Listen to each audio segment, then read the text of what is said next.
Мне скажут армия. Я вспомню день зимой, январский день 42-го года.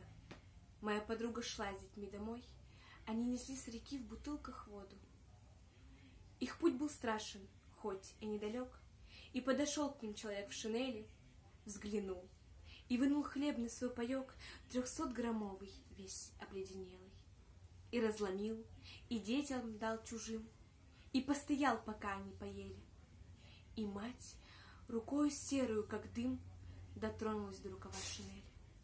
Дотронулась, не посветлев в лице, не ведал мир движения благородней. Мы знали все о жизни наших армий, стоящих с нами в городе, в кольце. Они расстались. Мать пошла направо, боец вперед по снегу и по льду. Он шел на фронт за Нарскую заставу, от голода качаясь на ходу. Он шел на фронт мучительно полим, стыдом отца, мужчины и солдата. Огромный город умирал за ним в седых лучах январского заката. Он шел на фронт, преодолевая бред, все время помня.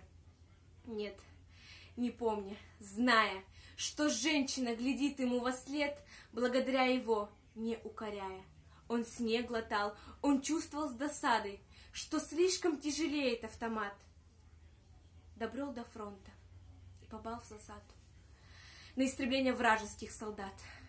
Теперь ты понимаешь, почему нет армии на всей земле любимей, нет преданий народу своему, великодушней и непобедимей.